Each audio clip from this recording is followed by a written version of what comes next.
요한계시록 4장 2절 말씀. 내가 곧 성령에 감동되었더니 보라, 하늘에 보좌를 베풀었고 그 보좌 위에 앉으신 이가 있는데, 여기 보좌에 앉으신 이가 있는데 이렇게 돼 있어요. 그 말은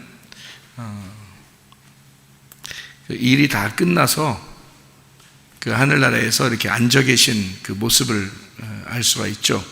그러니까 일이 다 끝나서 하나님의 보좌가 되신 그 예수님을 말하는 거죠. 그래서 4장 2절에 3절에 보면 앉으신 이의 모양이 이렇게 나오고 뭐 이렇게 얘기하는데요. 이제 예수님을 특별히 설명하려고 나오는 그런 말씀이에요. 오늘은 같이 여러분에게 요한계시록의 그 처음부터 끝에까지 중에서 어느 부분을 이제 우리 한번 같이 보려고 그러냐면 이 부분을 한번 보려고 그래요. 그러니까 여기 요한계시록 1장 10절 한번 보겠어요. 요한계시록 1장 10절. 주의 날에 내가 성령에 감동되어 내 뒤에서 나는 나팔 소리 같은 큰 음성을 들으니, 이렇게 되어 있습니다. 성령에 감동되어, 푸뉴마 성령이에요. 성령 푸뉴마인데 그 성령에 감동되어 나팔 소리 같은 큰 음성을 들었다, 이렇게 되어 있어요. 감동됐다는 말이 어떻게 된 거냐면, 감동됐다는 말이요, 게노마이입니다. 게노마이라는 말은 뭐냐면 뭐뭇이 발생돼서 뭐가 되었다, 이런 의미거든요. 그러니까 성령에 감동됐다는 말은 성령과 하나가 된 그런 상태를 말하는 거죠. 그러니까 성령님과 하나가 되니까 그게 어떤 음성이 이제 들리게 됐는데, 이게 성령에 감동된 어떤 음성이 들리게 되니까 그 성령과 내가 하나가 일치가 돼서 뭔가 발생해요, 되었단 말이에요. 성령님하고, 그러니까 성령님하고 하나 된 상태, 그런 상태에서 음성을 들은 거예요. 여기 이제 음성이라는 게 푸흐네라는 말인데, 푸흐네라는 말이 폭로, 연설, 말씀, 말, 이런 거예요. 그러니까 음성이라는 말은 그냥 어떤 소리 이런 게 아니라 말씀을 얘기하는 거고, 어떤 설교, 어떤 연설, 뭐 이런 의미를 얘기하는 건데요.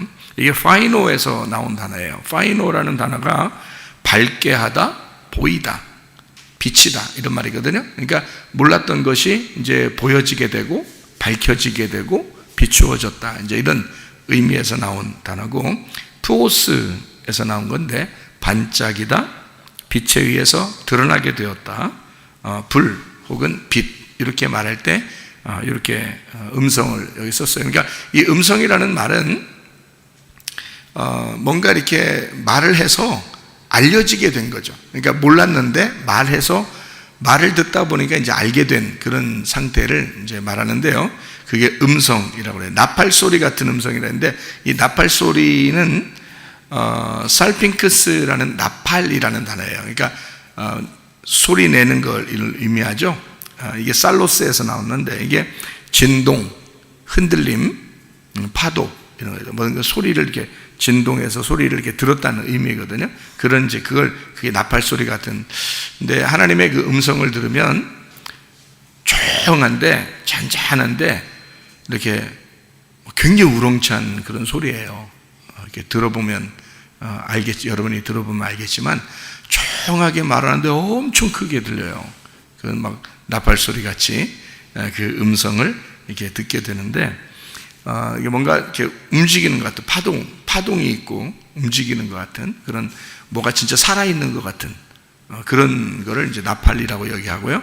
그것의 음성을 이제, 그러니까 그 나팔 소리 같은 그 살아있는, 뭐 움직이는, 뭐 흔들리는 그런 거에 음성, 그 말씀을 들었다, 이제 그런 거죠. 그 말씀을 들을 때 뭔가 어둡지 않고 빛이 나서 뭔가 내가 이런 말씀이었구나, 이렇게 깨달아지고 비추어지는 그런 말씀이었던 거죠. 그런 것이 들렸다. 들으니라는 말이 아쿠오, 듣는다, 청취하다, 깨닫는다는 말이에요. 그러니까 깨달아졌다, 청취해서, 들어서 깨달아졌다, 이제 이런 말씀이 되겠습니다. 제가 이 성령에 대한 이야기를 한번 우리 같이 나왔으니까, 성령, 푸뉴마, 이 성령이 어떻게 이게 요한계시록을 이게 장악하고 있는지를 한번 보겠어요. 왜냐하면 성령님이요, 우리의 그 생애에 사실 성령님을 빼면은 아무것도 없죠. 왜냐하면 성령님이 전부입니다. 이 세상에서 살아가는 동안에도 성령님이 전부고요, 우리가 살아서 숨쉬어서 살아가는 것도 다 성령님이 주관하시는 거고, 우리가 죽고 난 다음에 영원한 세계에서 영원히 살게 되는 것도 성령님이 살게 하시니까 사는 거거든요. 그러니까 성령님으로부터 시작해서 성령님으로부터 살다가 나중에 성령님으로 마치게 되고, 그리고 다시 시작하는 성령님으로 다시 시작하는, 그러니까 성령님이 전부예요. 우리의 모든 인생에서는 성령님이 전부입니다. 그거를 우리가 이제 요한계시록을 이렇게 보면서 요한계시록에 이 성령님이 얼마나 많이 나오는지 한번 우리가 몇 가지만 찾아보도록 그렇게 한번 하겠습니다. 우리 지금 요한계시록 1장 10절 찾아봤죠? 1장 10절 보니까 성령에 감동되어 나팔소리 같은 큰 음성을 들었다, 이렇게 되어 있습니다. 2장 7절을 볼까요? 2장 7절. 귀 있는 자는 성령이 교회들에게 하시는 말씀을 들을지어다. 이기는 그에게는 내가 하나님의 낙원에 있는 생명나무 열매를 주워 먹게 하리라. 그러니까 뭐를 먼저 들었다고요? 성령이 교회들에게 하시는 말씀을 들으니까 이렇게 됐다는 거예요. 이기는 사람에게 이렇게 해주겠다, 이런 얘기를 했죠. 11절이요. 귀 있는 자는 성령이 교회들에게 하시는 말씀을 들을지어다. 이기는 자는 둘째 사망의 해를 받지 아니하리라, 이렇게 되어 있습니다. 17절이요. 귀 있는 자는 성령이 교회들에게 하시는 말씀을 들을지어다. 이기는 그에게는 내가 감추었던 만나를 주고 또 흰돌을 줄 터인데 그 돌 위에 새 이름을 기록한 것이 있나니 받는 자 밖에는 그 이름을 알 사람이 없느니라, 이렇게 되어 있습니다. 그러니까 성령이 교회들에게 하시는 말씀을 귀 있는 자들은 들어라. 이게 누구한테 얘기하면 교회에게 말하는데 잘 들어봐라, 이제 그런 얘기가 되겠죠. 29절이요. 2장 29절. 귀 있는 자는 성령이 교회들에게 하시는 말씀을 들을지어다, 이렇게 또 나오죠. 3장 6절 말씀 한번 보겠습니다. 3장 6절. 귀 있는 자는 성령이 교회들에게 하시는 말씀을 들을지어다 되어 있어요. 13절. 3장 13절. 귀 있는 자는 성령이 교회들에게 하시는 말씀을 들을지어다. 3장 22절. 귀 있는 자는 성령이 교회들에게 하시는 말씀을 들을지어다. 이게 다 이게 성령이 말씀하죠. 성령이 교회들에게 하시는 말씀, 이렇게 하는데요. 여러분 이걸 잘 알아야 되는데, 무슨 말이냐면 요한계시록을 쓸 때 누구에게 썼겠어요? 7교회에 썼어요. 7교회에 썼는데 그 7교회에 누가 말한다는 거예요? 성령이 말한다는 거예요. 그러니까 요한계시록은 누구를 위해서 썼냐면 7교회를 위하여 쓴 거예요. 근데 그 7교회가 주님의 교회예요. 바로 여러분과 저의 교회도 마찬가지죠. 주님이 말씀하시는데 누가 그 귀에다가 말씀하신다고요? 성령님이 말씀하신다라고 주장하는 거예요. 그러니까 성령이 요한계시록을 주장하고 있다. 이 성령이 요한계시록을 다 이끌어 나가고 있다. 이 교회들에게 말하는 이 모든 말들을 성령이 다 이끌어 나가고 있다라는 말을 해주고 있는 거예요. 무슨 말인지 아시겠죠? 그러니까 성령의 위치가 얼마나 중요한지 아시겠죠? 요한계시록에서는 성령이 없이는 요한계시록은 의미가 없는 거죠. 그렇죠? 그러니까 성경을 잘 여러분이 이해하고 보셔야 된다. 4장 2절, 요한계시록 4장 2절. 내가 곧 성령에 감동되었더니 보라, 하늘에 보좌를 베풀었고 그 보좌 위에 앉으신 이가 있는데, 이렇게 되어 있습니다. 14장 13절, 요한계시록 14장 13절 말씀. 또 내가 들으니 하늘에서 음성이 나서 이르되 기록하라. 지금 이후로 주 안에서 죽는 자들은 복이 있도다 하시매 성령이 이르시되 그러하다. 그들이 수고를 그치고 쉬리니 이는 그들이 행한 일이 따름이라 하시더라. 성령이 말씀하시죠. 죽는 게 참 복되도다. 주님 안에서 죽는 건 참 복된 거야. 그러니까 여기 죽는다는 것은 진짜로도 죽는 얘기가 되겠지만 여기서 우리가 영적으로도 죽는 걸 의미하겠죠. 그러니까 내 속에 염소 같은 마음, 음녀 같은 마음, 뭐 이런 것들이 죽어야 되겠죠. 주님 안에서 죽는 것은 참 복되도다 이렇게 말하고, 성령이 또 말씀하시기를 맞아, 그게 맞는 말이야, 주님 안에서 죽으면 참 복된 거야, 그렇게 성령이 말씀하시면서 모든 수고를 그칠 거야. 이 말은 너희들이 수고하는 것을 그칠 거야, 그 말이죠. 그러니까 너희들의 수고를 그칠 거야. 그러면 누가 수고하시겠다는 거예요? 대신 하나님이 우리를 위해서 수고하시겠다는 거예요. 그거를 성경에서는 뭐라고 표현한다고요? 내가 수고하는 거를 성경에서는 율법이라 그러고, 하나님이 나를 대신해서 수고해 주시는 것을 뭐라 그래? 복음이라고 그렇게 이야기한다. 여러분과 저는 율법으로 구원받는 게 아니고 복음으로 구원받는 것입니다.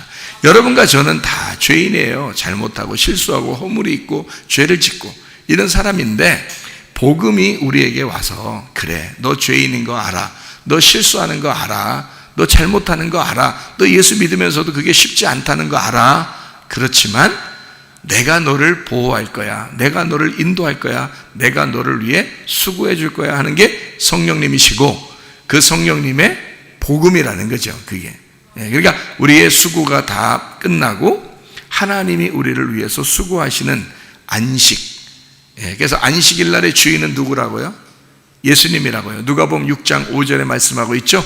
안식일의 주인은 주님이시다. 예수님이 안식일의 주인이다. 왜 안식일의 주인이냐면, 안식일 날 너희는 쉬라는 얘기죠. 안식일 날 누가 일하겠다는 거예요? 예수님이 일하겠다는 거죠. 예수님이 주인이니까. 자기가 주인이라는 얘기예요. 자기가 주관하겠다는 겁니다. 그러니까 우리의 인생도 예수님이 우리의 인생을 주관하시면 안식이 오겠죠? 그럼 어떻게 한 사람에게 그런 안식이 올까요? 여기 보니까 어떤 사람에게 그런 안식이 온다고요? 14장 13절 보니까요, 죽은 사람들에게 하나님의 안식이 온다. 그러니까 주님 안에서 죽은 사람은 너의 수고를 쉬게 될 것이다. 그 마태복음 11장에 28절부터 30절까지 말씀에 이런 말씀이 있죠. 수고하고 무거운 짐진 자들아 다 내게로 와라, 내가 너희를 쉬게 하겠다. 그러면 어떻게, 수고하고 무거운 짐진 자들아 다 어떻게 하라는 거예요? 여기 요한계시록 14장 13절의 말씀에 보면 수고하고 무거운 짐진 자들은 다 어떻게 하라고? 죽어라, 그 말이죠. 죽어라. 그러면 내 안에서 쉬게 하겠다, 그런 말이죠. 그러니까 죽고자 하는 자는 살고, 살고자 하는 자는 죽는다, 이렇게 되는 거죠. 그러니까 주님이 말씀하시는 게 무슨 말인지 알겠죠, 그죠? 그러니까 주님은 수고하고 무거운 짐진 자들아, 어떤 사람을 얘기하는 거, 무슨 짐을 진 거예요? 율법의 짐을 진 거죠. 그러니까 다 내게로 와라, 쉬어라. 그 말은 뭘 받으라는 거예요? 복음을 받으라, 그 말이죠. 복음 뭐라고? 예수님이 일하신다고, 예수님이 널 위해 수고하시겠다고, 그게 복음이라고, 그죠? 그러니까 다 내게로 와라, 수고하고 무거운 짐진 자들아, 그러면 내가 너희를 쉬게 하겠다, 이제 그런 말씀이죠. 그런 내용을 해주고 있는 내용입니다.